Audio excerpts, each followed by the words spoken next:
mostrar en pantalla. Pero antes de empezar, primero quisiera agradecer todas las palabras hermosas y bellas que me han dado, y quisiera decir que yo, como muchos de ustedes, hoy aquí lo que soy es un espejo que refleja. Y si ustedes ven esas cosas es porque ustedes lo son y lo sienten. Eso es lo primero que quería decirles. Porque además este es un espacio de resonancia de cosas buenas. Yo estoy tan agradecido con la información que he recibido de todos.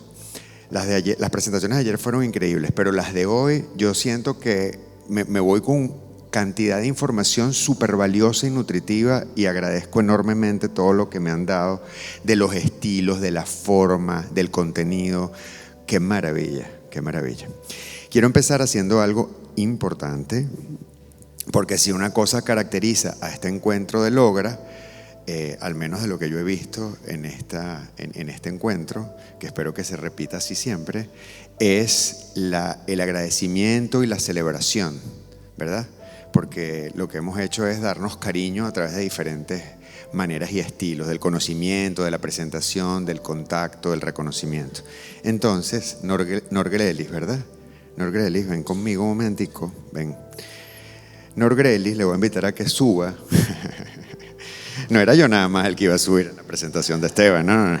Norgrelis, quiero pedirles a ustedes, todos que son emigrantes, que le den un aplauso a Norgrelis, que hoy está cumpliendo 34 años de haber emigrado.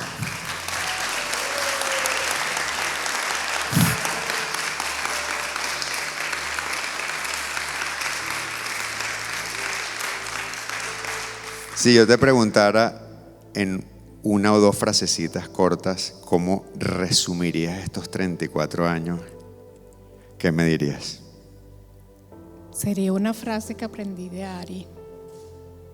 Hay caminos, hay piedras, y con esas piedras se construye uno el castillo, ¿no? Eso sería. Qué maravilla. Estamos todavía, pero vamos por las torres ya. Bueno, un aplauso para ese castillo.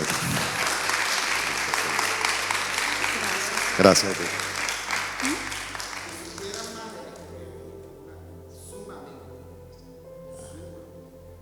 Bueno, nos faltó tu presentación, Norgrelis.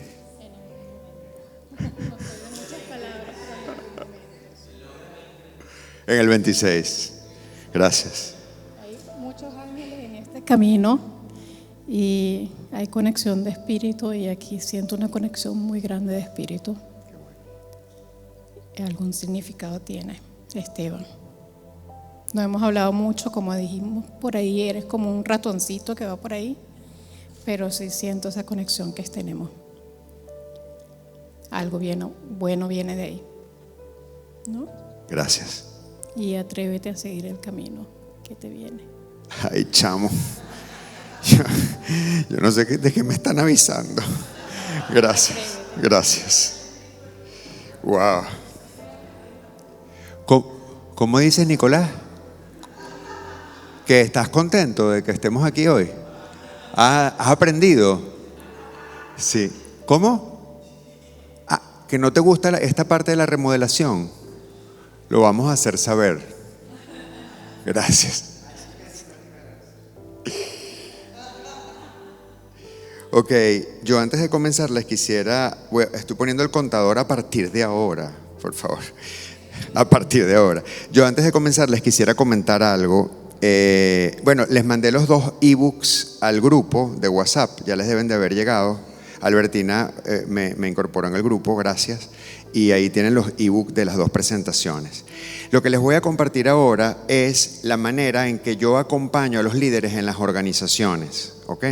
Es como un resumen muy rápido de la forma en que yo hago coaching y acompaño a los líderes, a los gerentes, e incluso parte de esto también lo uso en psicoterapia. Obviamente salvando las distancias y las diferencias, porque se entra en un terreno más profundo. Entonces van a ver como un modelo, que es el que les quiero presentar, ¿ok? Ese modelo es como la guía o la estructura principal, y lo que está dentro del modelo es lo que yo cambio o ajusto dependiendo del caso, de las circunstancias, de la situación o de lo que esté funcionando más dependiendo de la necesidad de ese líder o de ese gerente que está en proceso de coaching, ¿ok? Entonces van a ver ahí herramientas que son como piezas de Lego que yo puedo sacar o puedo poner de un color diferente o de una forma distinta. Pero les quise armar este muñeco que les voy a mostrar ahora en función a lo que me parece que les pudiera servir a ustedes en su propio proceso de desarrollo como líderes, ¿ok? Y otra cosa importante, yo tenía un profesor de criminología en la universidad que el primer día que llegó a clase entró por la puerta, entró obviamente al salón. En las aulas de la Escuela de Psicología de la Universidad Central tienen unos vidrios que dan a un jardín que divide las aulas de psicología con la Escuela de Economía. Entonces la gente generalmente sale al patio ahí y tal. Este profesor, en cuanto entró por el lado opuesto a estas puertas de vidrio, todos nos sentamos, él subió a la tarima, se puso las manos atrás, nos miró a todos a los ojos, hizo contacto visual con todos, éramos como casi 40, estábamos empezando. Se volteó, agarró la tiza, era la época de la tiza, y escribió: no hay verdad. Dejó la tiza, se llevó las manos hacia atrás, hizo una pausa y comenzó la clase. La clase era sobre la justicia. Nunca lo olvido porque me impactó muchísimo.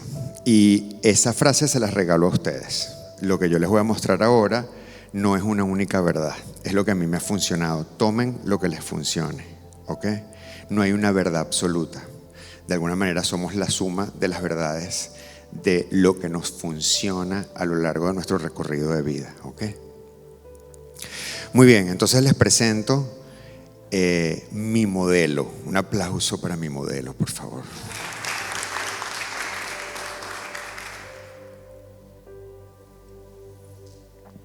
¿Viste que es insinuante, José? El modelo es el modelo de las 3D. Esta es la parte insinuante corporativa. Falta la parte sexy, que es la última lámina, ¿ok? Estén pendientes. El modelo de las 3D, diagnóstico interno, dirección estratégica y desarrollo de redes. Esa es la manera en que yo construyo el acompañamiento a través del proceso de coaching y que a mí me ha funcionado. Pero a veces el proceso de acompañamiento solamente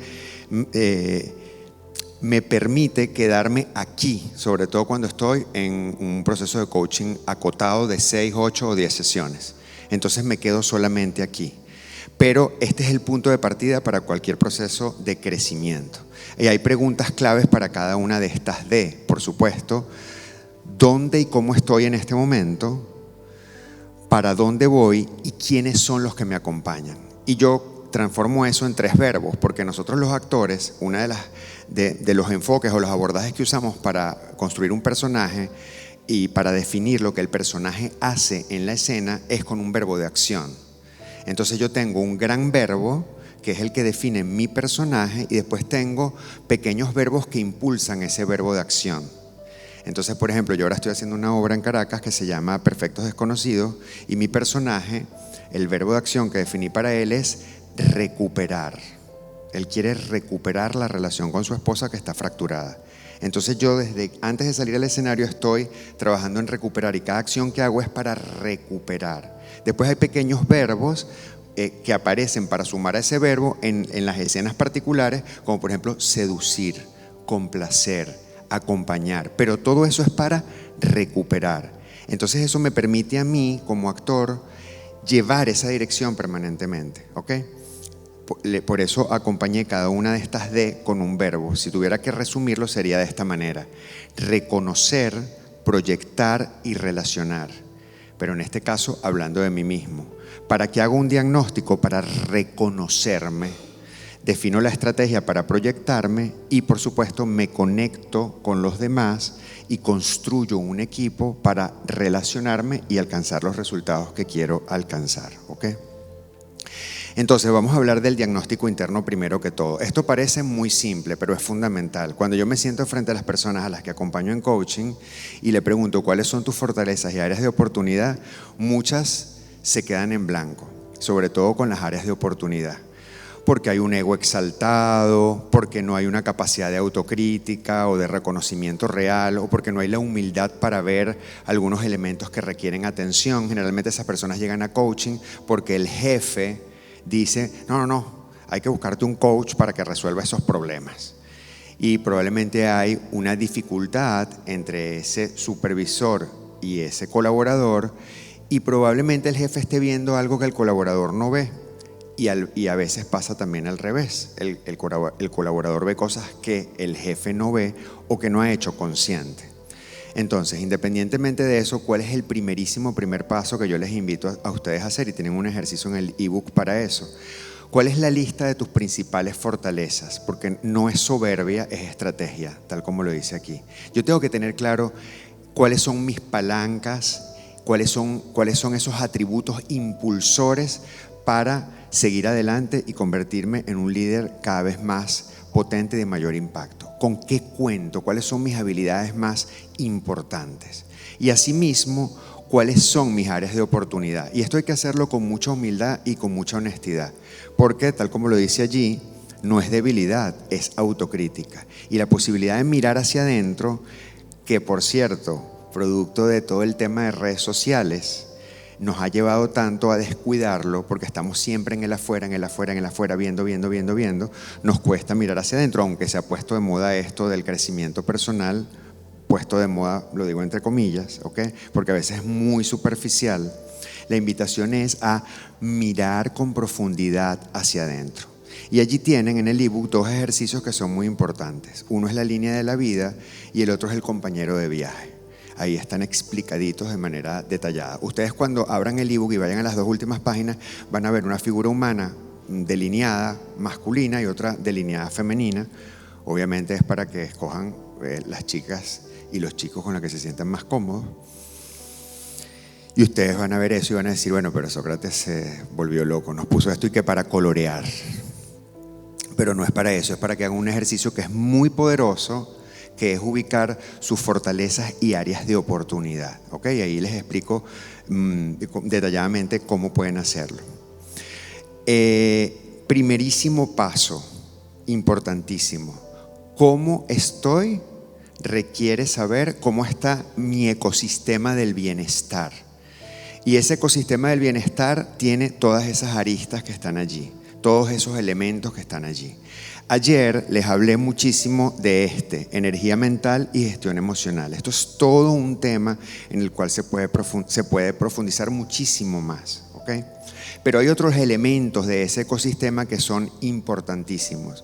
Justo antes de subir, yo empecé a sentirme como un poco débil y empecé a preguntarme, wow, ¿por qué me siento tan débil? Claro, me siento débil porque vengo de un viaje de casi 8 horas, he dormido poco los últimos días, estoy súper emocionado con lo que está pasando, estoy conectado por WhatsApp con mi mamá, que es mi hija de 88, como les decía ayer, y con la cuidadora, y se le cayó un dientecito, y entonces ve para el odontólogo y tal y cual, ¿sí? Voy a ver a mi familia después, estoy súper conectado con todas las cosas que estoy aprendiendo, anoche me quedé hasta tarde hablando, dormí poco.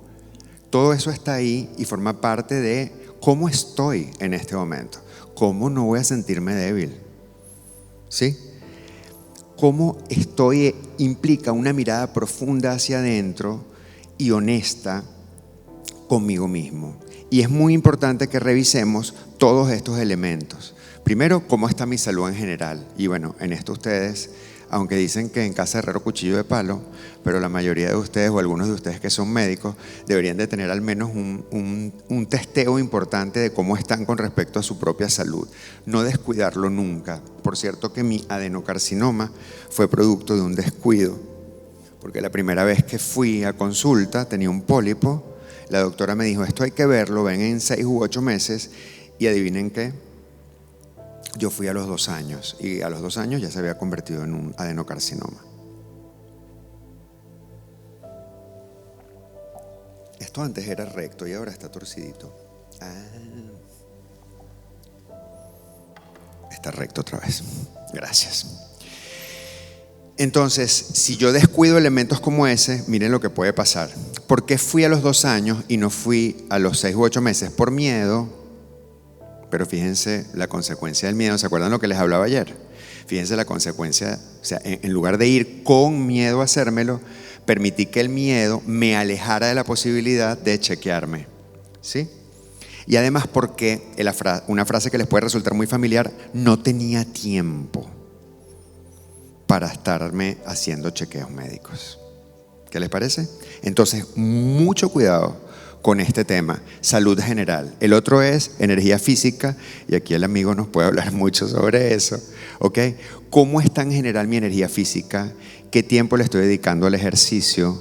¿Qué tiempo estoy cuidando realmente mi cuerpo y estoy cultivando ese espacio que es fundamental? ¿Cómo está mi sueño y mi recuperación? Lo que les hablaba hace un momento. ¿Cómo estoy comiendo? ¿Qué tipo de cosas estoy comiendo? ¿A qué cosas soy sensible? Y cómo estoy cuidando todo lo que tiene que ver con la biomecánica, ¿ok? Estamos sentados muchísimo tiempo y ustedes saben que estar sentados muchísimo tiempo en una misma postura y posición genera una serie de consecuencias particulares, ¿sí? He visto que algunos de ustedes se levantan, caminan, se paran. Esas cosas que parecen sencillas o incluso hasta tontas u obvias son fundamentales. En el ebook los invito a que llenen un test que a mí me encanta. Lo van a ver claramente identificado, es gratuito, está en internet, y ese test les da un paseo por todas estas dimensiones del ecosistema de bienestar y les dicen si pasaron, si están eximidos o si están raspados. ¿Okay? La puntuación es del 1 al 5 y le da una puntuación específica en función a un cuestionario. Háganlo y revisen cuál es la dimensión de su ecosistema de bienestar que requiere atención.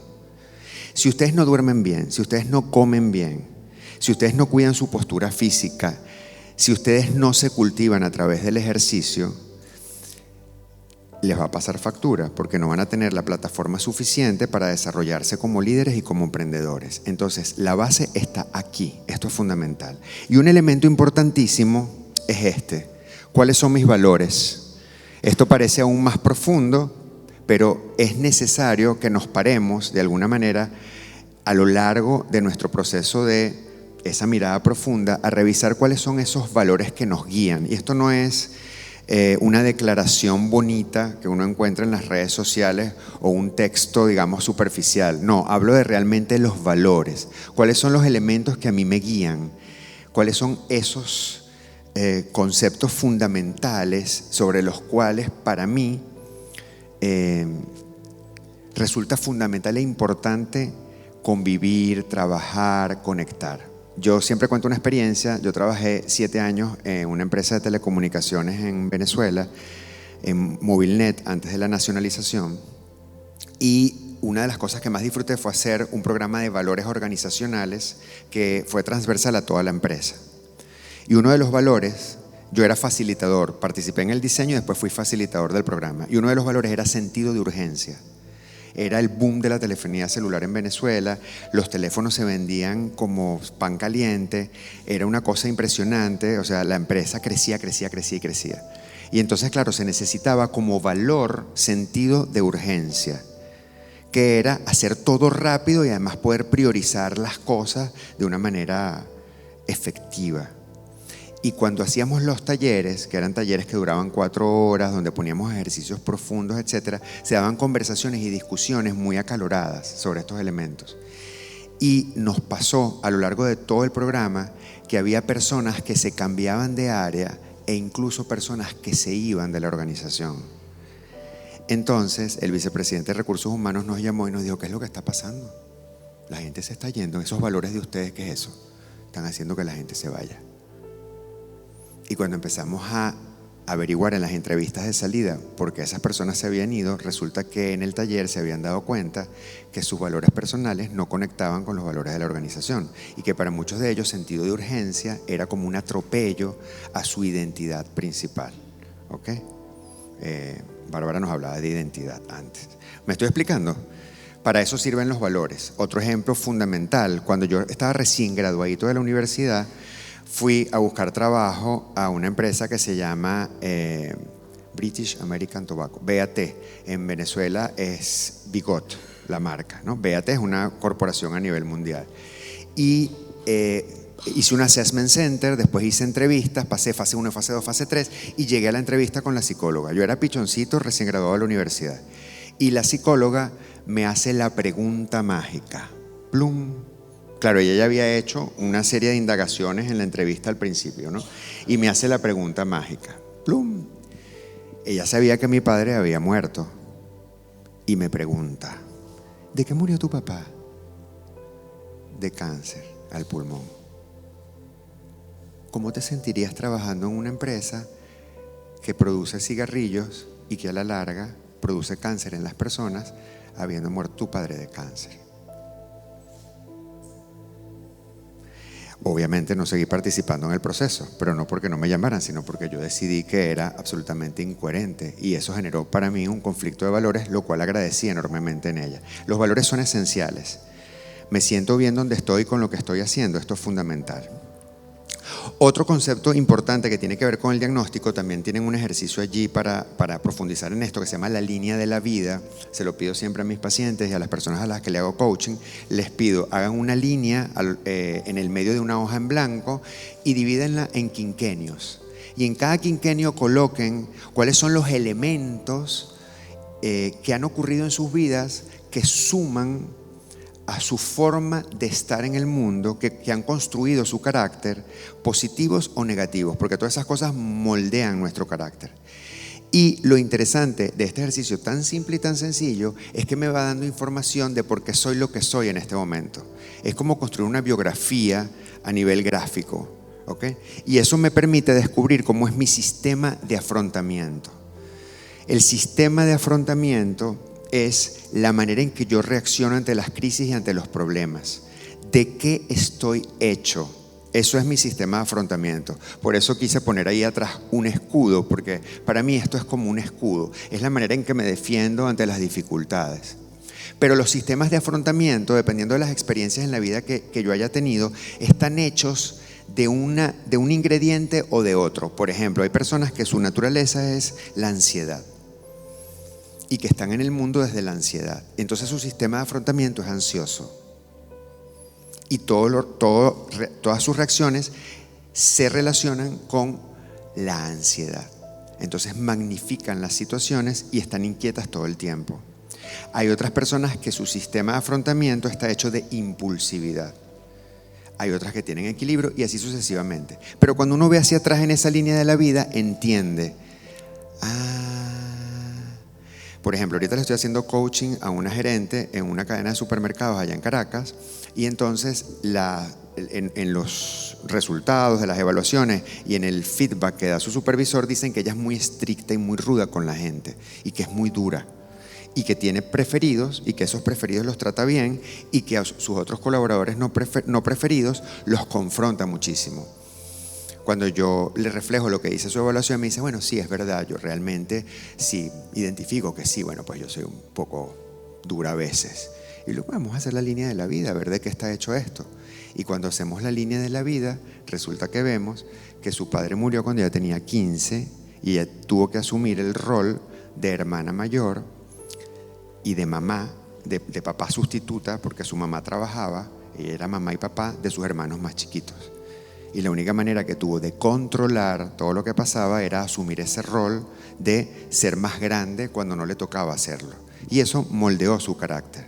Y ahora es una gerente implacable, que da resultados excelentes, pero que tiene un sistema de afrontamiento muy particular. ¿Me van siguiendo con esto? Entonces, ver hacia atrás es terapéutico, porque cuando yo veo hacia atrás y reconozco que eso forma parte de mi historia personal, ya de alguna manera lo acepto con compasión y comienzo a sanar, o al menos a convivir con eso con un poquito más de armonía, ¿sí? Sistema de afrontamiento, pudiéramos estar hablando mucho más de esto, pero tenemos el tiempo contado. Ahí hay ejercicios importantísimos para que ustedes descubran cómo es su sistema de afrontamiento. Por cierto, otro ejemplo es, levanten la mano quienes vieron La Sustancia, la película. La Sustancia, levanten la mano, ¿no la han visto? No la has podido ver. ¿Solo tú la viste? Wow, ok. Bueno, ¿Tú la pagaste? Ok. Yo no sabía lo que era porque solamente vi el tráiler. ¿Ok?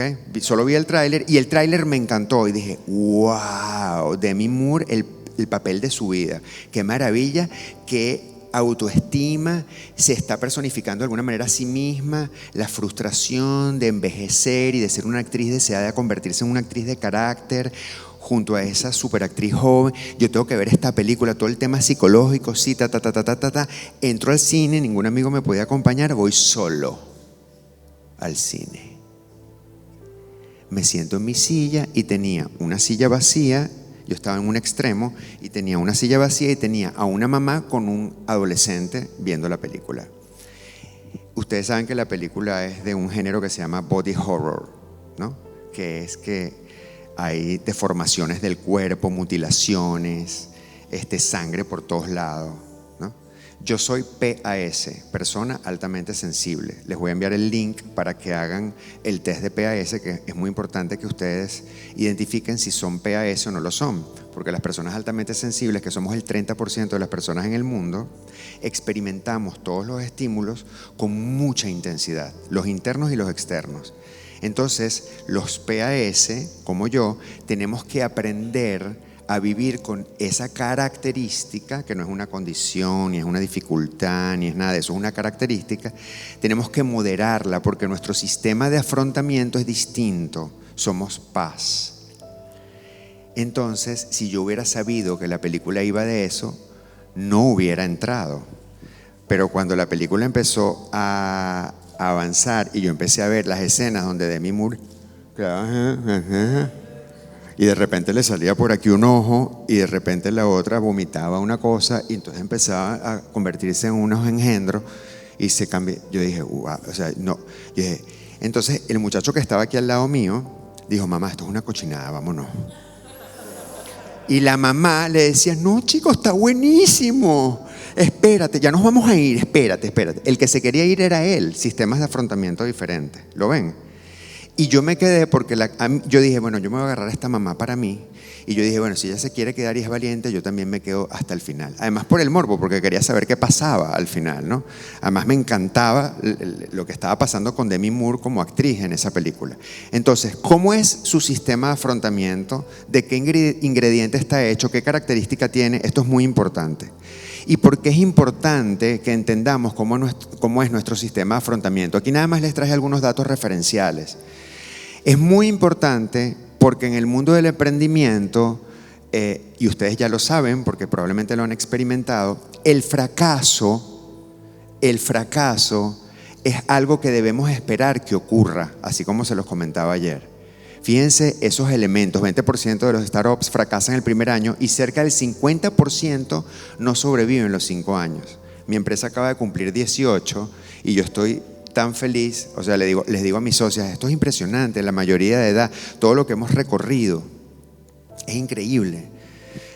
Si volviera atrás ahora, por supuesto que ajustaría y cambiaría un montón de cosas, pero de esos fracasos y de esas equivocaciones hemos aprendido un montón, ¿no?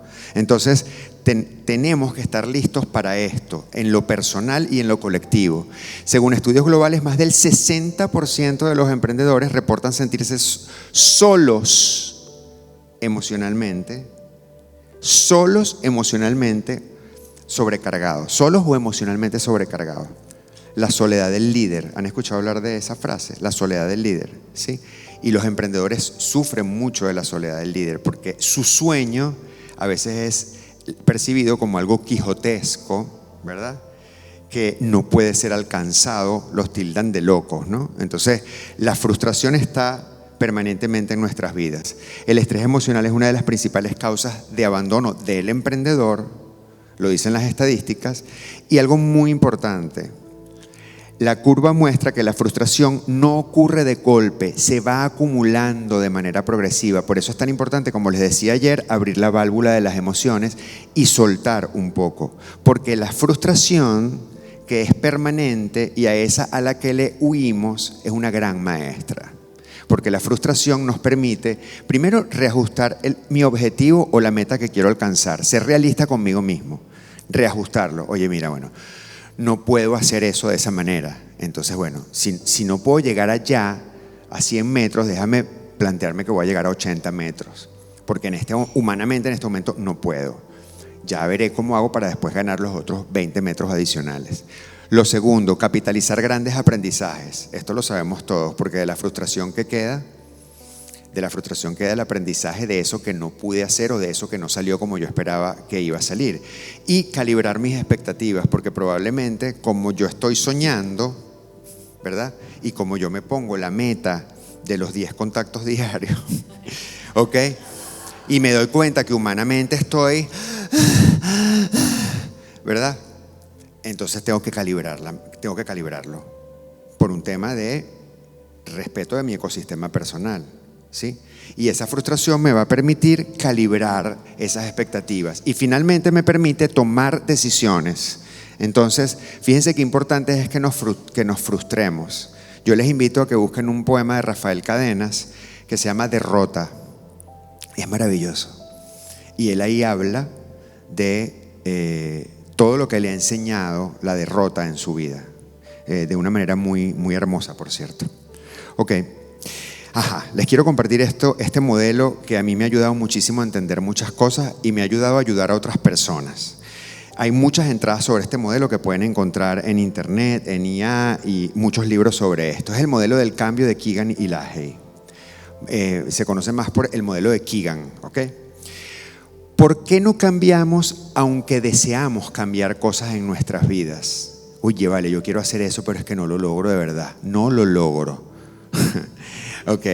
¿Cuál es mi principal saboteador? Entonces, estas personas nos regalan este modelo que es muy interesante. Ahí les propuse un ejercicio en el ebook para que lo hagan y ya les voy a decir algo que les puede ayudar mucho con respecto a esto. Primero, identifica qué es lo que quieres cambiar, cuál es tu compromiso o tu meta. ¿Qué es eso que tú quieres cambiar en este momento? Piensen en algo específico que ustedes quieran cambiar de su comportamiento.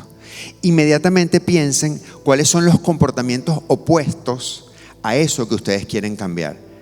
Oye, quiero hacer esto, pero resulta que en lugar de hacerlo, hago lo contrario. Entonces, lo quiero hacer, pero hago lo opuesto.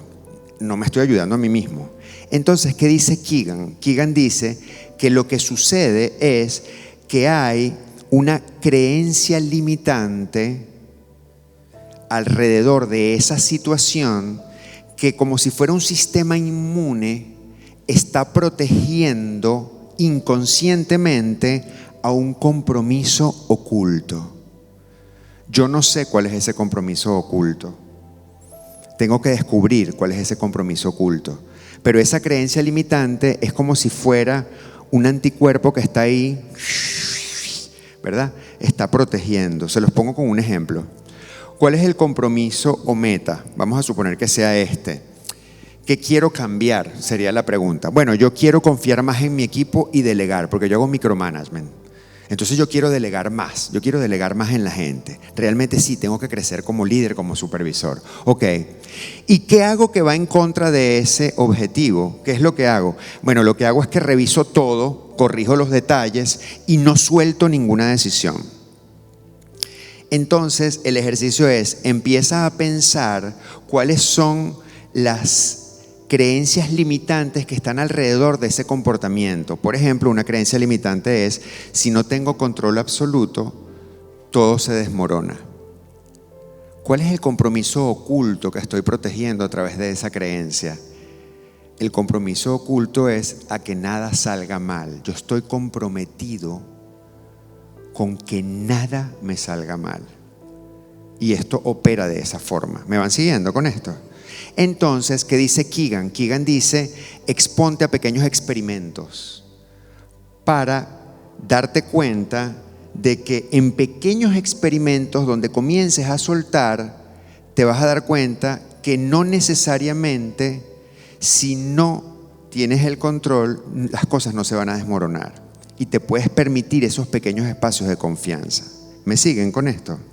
Yo les quiero invitar a que, aquí no porque tenemos mala señal, pero cuando salgan de aquí, ese pensamiento que ustedes quieren cambiar, y les voy a compartir unos míos que fueron muy reveladores, es ese comportamiento que quieren cambiar, que le pregunten a ChatGPT, colóquenle un prompt que diga: según el modelo de Keegan de inmunidad del cambio, para este comportamiento que quiero cambiar y esta conducta opuesta a ese comportamiento, actúa como un coach y dime cuáles son las creencias limitantes y los compromisos ocultos que está protegiendo. Hagan ese experimento. Se los mando, pero les quiero leer un ejercicio que yo hice, porque resulta que una de las cosas que me pasa, les acabo de compartir que me sentía débil, ¿verdad? ¿Saben qué me cuesta a mí? Descansar. A mí me cuesta descansar mucho, porque yo quiero todo. Yo quiero todo, yo quiero hacer todo, yo quiero aprender todo, yo puedo todo. Y ahora estoy haciendo un gran ejercicio para descansar, ¿ok? Entonces yo empecé a hacer este ejercicio con inmunidad del cambio y me empecé a preguntar, ¿qué pasa? Quiero descansar, pero no descanso. Esa es mi conducta opuesta. Miren todo lo que me dio con este prompt que les acabo de decir, todo lo que me dio IA, ChatGPT. Me dijo, les leo el pensamiento y el compromiso oculto, me dio varios. Si dejo de hacer cosas, no soy exitoso. Compromiso oculto, mantenerme activo para sentirme valioso. Pensamiento, si estoy inactivo pierdo oportunidades. Compromiso oculto, evitar pausas para no perder relevancia. Pensamiento, puedo ser percibido como un perdedor o fracasado. Compromiso oculto, proteger mi imagen pública a toda costa. Ustedes seleccionan el que les guste, yo seleccioné varios, no les voy a decir cuáles. Otro pensamiento, estar ocupado es sinónimo de éxito. Compromiso oculto, liberar mi agenda para sentirme respetado. ¿Sí? Y así sucesivamente, hay un montón de ellos. Hagan el ejercicio y busquen con cuál se sienten identificados. Es muy poderoso porque al darse cuenta de eso, la manera de aproximarse a ese comportamiento que quieren cambiar va a ser completamente diferente, por supuesto, muchísimo más compasiva. Otra herramienta muy poderosa para conocerse a ustedes mismos es el DISC o el test de Thomas. Levanten la mano quien lo ha hecho alguna vez. El DISC es un test que tiene estas 4. ¿Tú lo has hecho? Tiene 4 colores que son estos: rojo, amarillo, verde, azul. ¿Tú también lo has hecho? Ok. Esta prueba es una prueba muy poderosa, muy sencillita, pero les da mucha información sobre sus estilos de comportamiento. Y se basa en esta teoría de William Marston, que habla de, bueno, cuáles son esos estilos de comportamiento que se reflejan en la manera en que nosotros liderizamos y actuamos en general en la organización, en nuestros espacios de emprendimiento, etc. Es muy sencillo, se los explico rápidamente. Ahí tienen mucha información en el ebook sobre eso. De este lado tengo emocionalidad, de este lado tengo emocionalidad y racionalidad son polaridades, y extraversión e intraversión son polaridades. Cuando lo veo gráficamente, tengo 4 estilos que se combinan. Entonces está la D, que es la decisión, la dominancia o la orientación a los resultados, que son las personas decisivas, que van con todo, que buscan los objetivos. Está la I, que es la interacción o la influencia, y la palabra que lo define es conexión, que son las personas que disfrutan de vincularse, de relacionarse, que persuaden, que impactan a los otros. Está el cumplimiento o el control, que son los procesos. A mí me gusta más llamarlo cumplimiento porque el control tiene una connotación negativa, que son las personas más estructuradas, que buscan que las cosas se repiten, que estén normadas, que haya procedimientos, que cuidan el status quo. Y está la S, que es la serenidad o la estabilidad, stability, que son las personas que tienden a ser introvertidas y que cuidan mucho el mundo de lo emocional. Son los que se vinculan y se relacionan, pero no son como los I de sino en chiquitito se van conectando. Cuando se combina esto, hay un estilo predominante, un color que tiñe el resto, y entonces puede ser que yo tenga una D de un 60%, pero que tenga acompañado una I de un 30%, una S de un tanto y una C de un tanto. Y ese test, que es muy sencillo, es muy revelador y les va a dar información muy poderosa a ustedes. Y lo más interesante de esto es que me permite saber cómo relacionarme con otras personas que tienen un estilo predominante diferente al mío.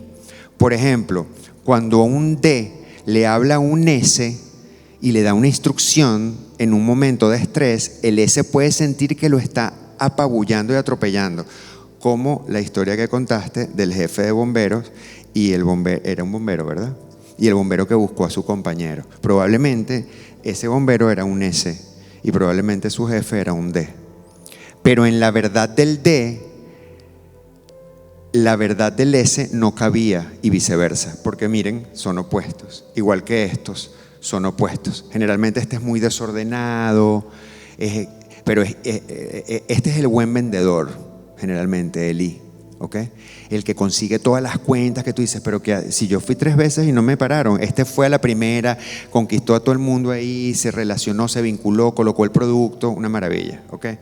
Y este es, ya va, un momentico, hay que seguir el procedimiento. Primero hay que mandar una notificación, extremos opuestos. ¿De qué estoy hecho? Eso les va a dar mucha información. Y además les va a dar mucha información para saber cómo manejar a sus equipos de trabajo. Porque cuando yo entiendo que no es personal, sino que es un estilo, es una manera de estar en el mundo, entonces yo hago las paces con eso. Se lo apliqué a un grupo directivo en una empresa, en un laboratorio en Venezuela, al gerente general y sus reportes directos.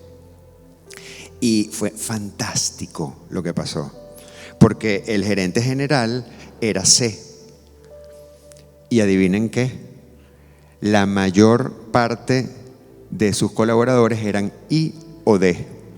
Y entonces él dijo, con razón, ya entendí por qué en cada reunión de junta directiva siento que estoy en un gallinero. Claro. Entonces ellos lograron tener claves para poder comunicarse entre ellos. ¿Cómo es el estilo de ustedes? ¿Cuál es el estilo predominante? A simple vista, si se identifican con uno, ¿cuál es? Pueden hacer el test para tener más información. Ok, vamos a entrar en dirección estratégica. ¿Laura está por ahí? ¿Y quién está midiendo el tiempo? Ok, gracias. Ok, porque yo tengo aquí mi cronómetro. Ajá. Llevo 38. Entremos en esto, una mirada rápida. A mí me encanta este modelo. Ya van a ver por qué. Ok, primero me conozco a mí mismo. Simplemente les di 3 o 4 herramientas que, bueno, ya con eso hay un mundo de información. Pero ahora, cuando yo sé bien cómo estoy y cómo soy, tengo que tener claro para dónde voy. Y hemos estado hablando de esto todo el tiempo aquí, ¿verdad? De logra, hacia dónde voy. Muy bien.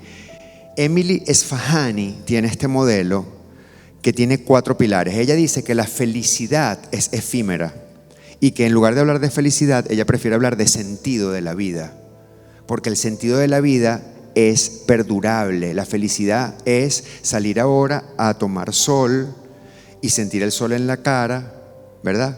O recibir un reconocimiento o conectarse con una persona querida y eso se disipa. Pero en cambio el sentido de la vida es algo que está permanentemente allí y que nos alimenta. Y ella habla de estos 4 pilares que están allí. El primer pilar es pertenencia. Esto. Ya va que me emocioné. Yo tenía rato que no sentía una sensación de pertenecer a un grupo aunque no conozca a la gente del grupo. Y eso es lo que he sentido con ustedes estos 2 días.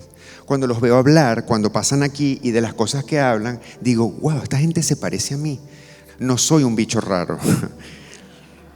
Qué maravilla que haya gente que se preocupe por esto como yo y que le guste esto y que haga resonancia y que se conecte.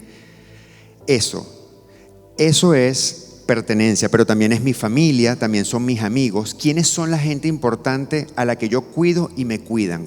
Pertenecer es fundamental, ¿ok? Ese es uno de los pilares. El segundo, ¿para dónde voy? Y ya vamos a hablar de eso, que de alguna manera hemos estado hablando todo el tiempo. ¿Para dónde voy? Lo tengo claro, ¿para dónde voy? ¿Y qué es lo que quiero lograr? Ya les voy a profundizar en este capítulo del propósito. El propósito tiene que ver con tener la dirección clara. Si no tengo la dirección clara, voy a hacer una veleta, ¿verdad? Y voy a ir allí a lo que los demás quieran que pase conmigo, pero no a lo que yo realmente quiero que pase, ¿ok?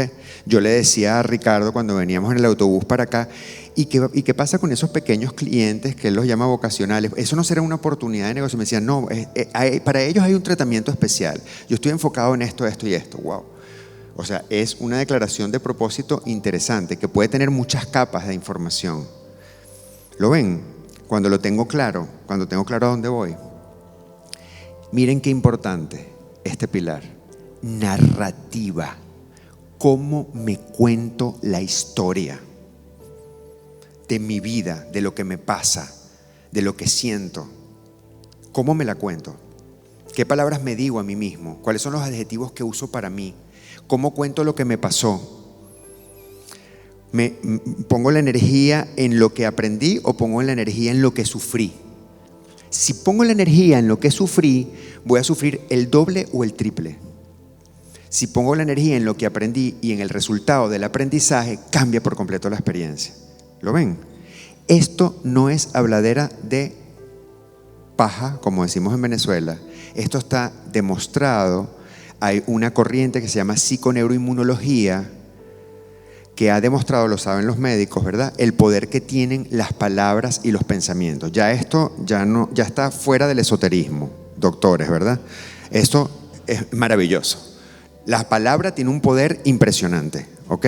Entonces, ¿cómo se están contando la historia de ustedes mismos? Me encanta ver que aquí estamos hablando de lograr y de aceptar el fracaso como parte del aprendizaje. Y el cuarto pilar, la trascendencia, que este es el más difícil de entender. Pero, ¿a qué se refiere ella cuando habla de trascendencia? Se refiere a comprender honestamente que formas parte de un universo que es mucho más grande que tú y que eres una parte muy pequeñita de ese universo. Entonces ella dice, ¿cómo acercarse a ese sentido de trascendencia, a ese espacio de trascendencia? Entonces ella dice, bueno, a través del arte, a través de la espiritualidad, a través de la naturaleza. Es una manera de conectarse con la trascendencia. Y particularmente en mi experiencia personal, la fe es una manera de conectarse con la trascendencia. Cuando yo decidí soltar y permití que, en mi caso, mi canal fue un santo que se llama José Gregorio Hernández, yo solté. El psicólogo clínico que tiene formación, le pidió a José Gregorio, ayúdame. Yo solté. Entonces, al soltar y al confiar en esa figura, que para mí fue un canal, yo pude conectarme con un espacio de trascendencia y entender que yo no tenía el control de todo. ¿Me van siguiendo con esto? Estoy explicando algunas cosas un poco rápido, pero quiero que tengan un panorama de esto, porque como referencia es muy poderoso. Y ahí en el ebook tienen una serie de ejercicios que pueden hacer con este modelo de Emily Esfahani. Para trabajar el propósito, que es uno de los pilares,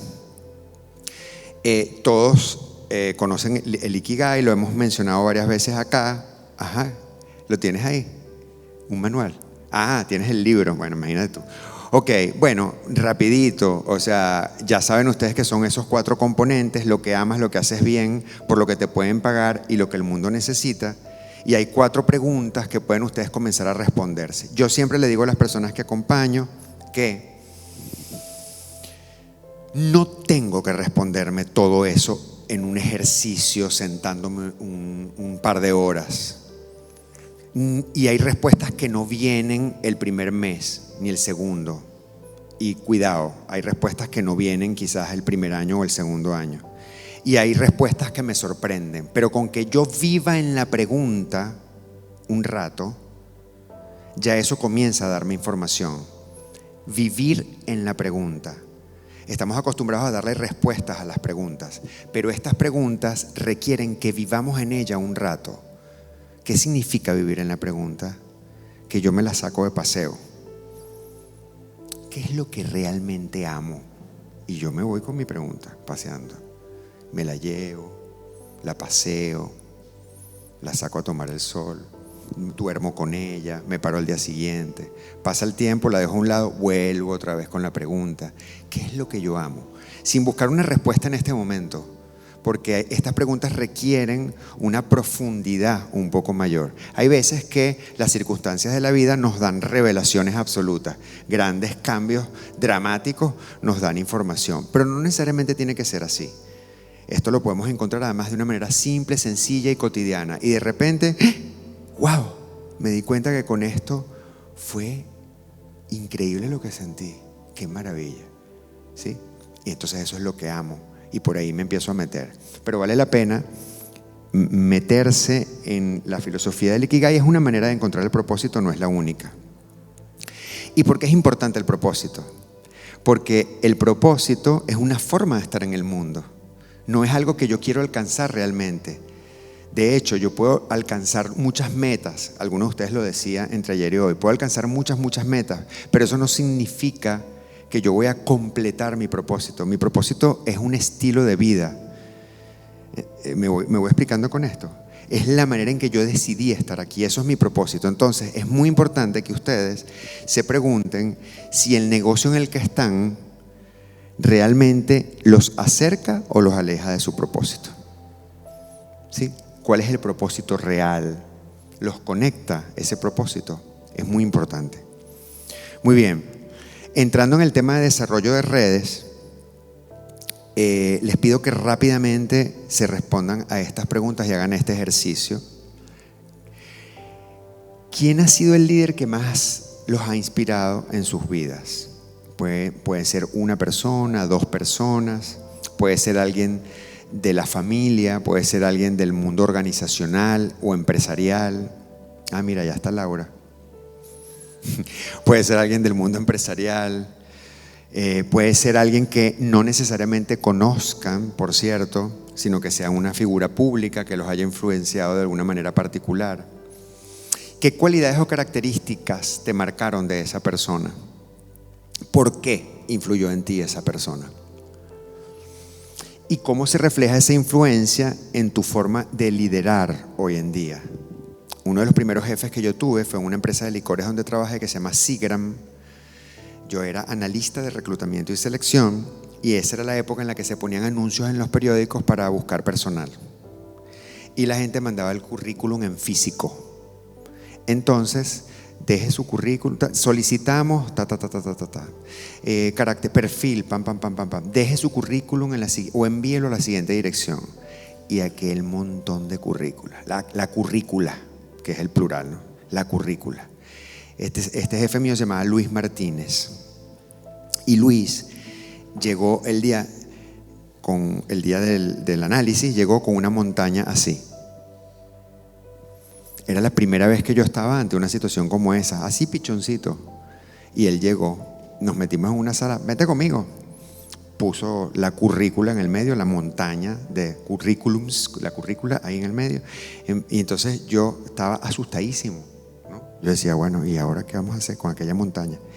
Y entonces me dijo, bueno, comience a leer. Usted lee, yo leo. Vamos a analizar. Y empezó a ver uno por uno y a leerlo y me empezó a explicar, según la información que estaba en cada currículum, si la persona tenía las características o el perfil para seguir en el proceso de selección. Eso para mí fue jamás lo olvidaré, un aprendizaje increíble. Además él era un director de área. Yo tenía 2 reportes antes que él y él se tomó el trabajo de meterme en la oficina con los currículum y me empezó a enseñar, mira, si vienes de esta universidad tienes que ver 2 cosas. Esos criterios que se usaban antes, ¿no? Mira, tiene tantos años de experiencia, ha rotado mucho, habrá que ver por qué ha rotado. Entonces, mírale la cara. ¿Cara de qué tiene? Bueno, a su estilo. Me enseñó un montón de cosas. Yo empecé como a apreciar algunos elementos que fueron formando ese reclutador en el que yo me convertí después. Por supuesto, afortunadamente después las cosas cambiaron, ¿no? Porque fuimos teniendo otras herramientas, otras habilidades y los paradigmas mentales cambiaron. Pero me inspiró muchísimo que se tomara el tiempo, con toda la responsabilidad que tenía, para enseñarme cosas tan simples y tan sencillas como esa, ¿sí? Además me retaba. ¿Usted es psicólogo? ¿Qué ve ahí? Dígame. Interesante, ¿no? ¿Qué líder los inspiró? ¿Y por qué les hago esta pregunta? Porque ese líder que los inspiró probablemente esté delineando la manera en que ustedes son como líderes. Como estamos en España, a pesar de que la mayoría de los que estamos aquí somos latinos, ya Maite se fue, pero nos quedan los amigos de sonido que son españoles. Esto es en honor a la tierra donde nos encontramos. Este señor es una persona a la que yo admiro muchísimo, Mario Alonso Puig. Él es una referencia para mí como conferencista, ¿ok? ¿ok? Y me gusta mucho la manera en que lo hace y además cómo combina sus talentos, ¿no? Y él habla de las características del liderazgo humano. Y fíjense, son esas que están ahí. Inspira, tiene credibilidad, es coherente en sus acciones, es empático en sus relaciones y se comunica asertivamente. Les traigo esto para hablarles del tema de desarrollo de redes. Si ustedes quieren desarrollar un espacio colectivo, según mi cuenta me queda más. Me dicen que me queda 3, pero según mi cuenta me queda 8. Ok. Porque el tiempo del aplauso inicial no vale. Hay un video de Mario Alonso Puch que está en YouTube, búsquenlo, creo que se los puse al final en las referencias, en los links que les recomiendo, ¿ok? Donde él lo entrevista a un mexicano de una universidad mexicana, un profesor de una universidad mexicana, en plena pandemia. Y él habla del liderazgo humano, de lo que estaba pasando en pandemia. Pero si ustedes le quitan la palabra pandemia, todo lo que dice aplica perfectamente. Y él dice que al ejercer su liderazgo, el líder humano, miren lo que dice, valora a las personas, las valora realmente. Ayer, perdona que te use como referencia, pero es que hemos conversado mucho. Ricardo me decía, estoy preocupado por una colaboradora mía, me inquieta, quiero ayudarla. Valora a las personas, el líder humano, ¿ok? Cree siempre en su potencial, no lo cuestiona, ni lo castiga, ni cree que va a fracasar, al contrario, cree en su potencial, pero lo desafía. Y como cree en su potencial, lo desafía. Y además apoya y acompaña a las personas. Ese es el principio del coaching. Fíjense qué interesante, ¿no? Entonces, ¿qué tan humanos estamos siendo como líderes? Y en ese sentido les quiero dejar también este modelo que es muy poderoso. Lo estoy trabajando ahora en un cliente en Venezuela y me encanta lo que pasa en los talleres cuando pongo a las personas a hacer ejercicios con esto, que es el modelo de Kim Scott de Franqueza Radical. Ella dice que ella es ha sido CEO de varias empresas y se empezó a dar cuenta que la manera en que se comunicaba con sus colaboradores, principalmente con sus líderes, impactaba los resultados, el estado de ánimo de las personas, y se empezó a dar cuenta que tenía que moverse y cambiar la forma de dirigirse y de comunicarse con las personas. Y escribió este libro que se llama Radical Candor, ¿ok? Franqueza Radical. Es muy interesante porque el subtítulo del libro en inglés dice cómo hacer que tus colaboradores hagan lo que quieres dándole una patada en el trasero. Esa sería la traducción literal, ¿ok? Pero realmente no es como lo vemos nosotros los latinos de le doy una patada por tal, sino, digamos, es como impulsándolos a que ocurra, ¿no? Dándoles el empujón que necesitan, ¿no? Y ella combina estas dos variables, preocuparse personalmente con desafiar directamente. Y ella dice que el líder debe preocuparse realmente por las personas, como lo dice Mario Alonso Puch, y como se preocupa, los desafía, no contrariamente al paradigma que tenemos, que es, no vale, yo no le voy a decir eso a Ana María, porque como yo la quiero tanto, no, y la voy a hacer sentir mal, ¿ok? No, él dice, porque te importa, debes decirle eso que necesitas que ella cambie. Entonces ella toma estas dos variables y la combina en ese eje de coordenadas, que es preocuparse personalmente en las y desafiar directamente en las X, y combinando una alta o baja preocupación personal o desafío directo, aparecen estos 4 estilos de comunicación que ella le pone estos nombres tan particulares: hipocresía manipuladora, empatía ruinosa, agresión ofensiva y realmente la que nos importa, franqueza radical. Yo se las explico con mucho detalle ahí en el ebook, y es importante que entiendan que generalmente caemos mucho cuando la persona nos importa en empatía ruinosa. ¿Y por qué empatía ruinosa? Porque como me importa mucho pero no lo desafío, le digo todo lo bueno, pero el comportamiento que quiero cambiar sobre eso que la persona realmente falló, no se lo digo, para supuestamente protegerlo. Y ella dice, no, tú puedes ser directo cuidando a ese colaborador, y explica cómo. Esto tiene una metodología y unos pasos, es muy, muy poderoso y muy interesante, ¿ok? Luego hay estilos de liderazgo predominantes en el mundo del emprendimiento. Yo le traje solamente algunos. Estas son referencias para que ustedes vean con cuál se conectan, porque una cosa es su estilo de pensamiento y su manera de estar en el mundo con el DISC, y otra cosa es, bueno, y en la práctica, ¿con cuál estilo me conecto más por el tipo de negocio en el que estoy? Entonces puede ser que yo sea visionario transformacional, dependiendo de lo que necesite, o pueda ser servicial, que esté empoderado en el equipo y busque desarrollarlo permanentemente, o que fomente la innovación, porque lo que tengo son un montón de aviones aquí y lo que necesito es animarlos para que las cosas ocurran. Y este modelo que les traigo ya para cerrar nunca falla y es poderosísimo. Hay un montón de referencias sobre eso. Esto les sirve sobre todo para que ustedes puedan aprender a delegar y a acompañar a sus colaboradores dependiendo del nivel de destrezas que tengan con las tareas. Este modelo, que es el modelo de Blanchard, es más conocido como el modelo de Blanchard de liderazgo situacional.